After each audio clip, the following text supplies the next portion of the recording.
Sieste terminée pour Benjamin.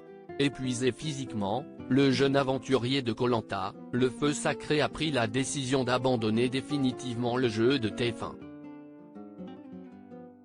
Il s'en est expliqué auprès de Télé Loisirs. Blessé la semaine dernière après avoir fait de la plongée, Benjamin avait dû passer par l'étape infirmerie. Bonne nouvelle, le jeune Marseillais était toutefois de retour dans sa tribu ce mardi 21 mars dans Koh Lanta, le feu sacré. Mais épuisé physiquement, ce dernier a toutefois pris la décision, devant Denis Brognard, d'abandonner définitivement le jeu. « Je suis à bout, ça touche mon moral, je n'arrive plus à avancer. Je m'excuse auprès de tout le monde. Je ne peux plus rien faire.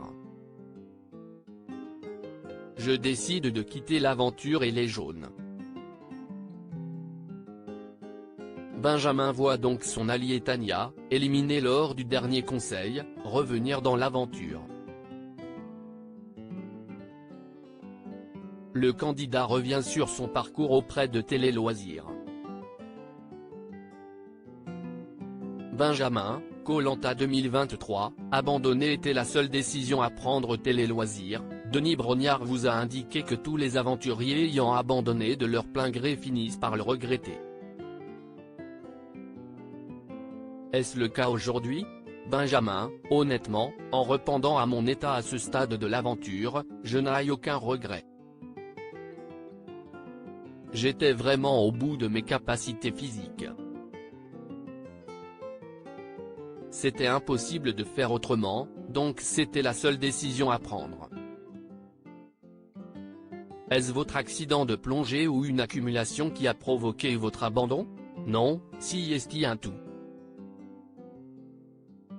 Le manque de nourriture, l'affaiblissement physique, l'humidité, les nuits très difficiles. Et évidemment cette otite avec l'interdiction de mettre la tête sous l'eau pendant une dizaine de jours. Sieste tout ça qui m'a fait craquer. Avez-vous pensé à abandonner dès votre passage à l'infirmerie? Non, même si ça me trottait un peu dans la tête. L'abandon était quand même, à ce stade, la dernière des options. Benjamin, Koh Lanta, le feu sacré, j'étais très content du retour de Tania. N'avez-vous pas tout de même une pointe de déception alors que vous prouvez pleinement à vos coéquipiers votre valeur, en les aidant à faire les nœuds pour l'épreuve du radeau? Dans les derniers épisodes Sieste vrai que je commence à me dévoiler et à prouver mon utilité. Mais non, j'étais épuisé physiquement. Des aventuriers ont-ils tenté de vous faire changer Davis? Oui, ils ont essayé de trouver des arguments pour me convaincre de rester. Mais ils ont vite vu que dans ma tête, la décision était prise. J'étais sûr de moi, il n'y avait plus rien à faire.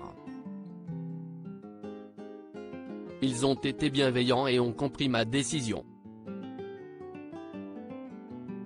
Êtes-vous au moins satisfait de céder votre place à votre allié, Tania? Partir était déjà, en soi, une libération. Mais évidemment j'étais très content du retour de Tania. J'étais le seul allié de Tania sur Koh Lanta, le feu sacré. Contrairement à Tania, étiez-vous tout de même davantage intégré dans votre première équipe jaune? Oui, je parlais à tout le monde et j'étais plutôt bien intégré dans l'équipe. Contrairement à Tania qui, elle, parlait à peu de monde dans la tribu. Je passais le plus clair de mon temps avec elle. J'étais un peu son seul allié. Que pensiez-vous de votre nouvelle équipe? Là encore je m'entendais bien avec tout le monde mais je me sentais plus à l'aise niveau stratégie. Avec cette recomposition, les anciens jaunes étaient en supériorité numérique donc j'étais assuré d'aller à la réunification. Lors de cet épisode, vous faites face à un déluge tropical. Comment avez-vous géré toute cette pluie? Sincèrement, je n'ai jamais eu aussi froid de ma vie. Vous grelottez et vous n'avez rien pour vous réchauffer. Ni serviette, ni couverture. Il n'y a aucun moyen à part se serrer les uns contre les autres. Je n'avais jamais vécu ça de ma vie. Mes cheveux longs étaient un handicap sur Koh Lanta. Avec le recul, que changeriez-vous de votre aventure? Honnêtement, rien. Peut-être prendre plus de poids avant de partir sur Koh Lanta, car CST, je pense, ce qui a joué sur mon affaiblissement physique. On connaît les problèmes d'hygiène sur Koh Lanta. Pourtant, vous arborez une coupe de cheveux très longue. C'était clairement un handicap.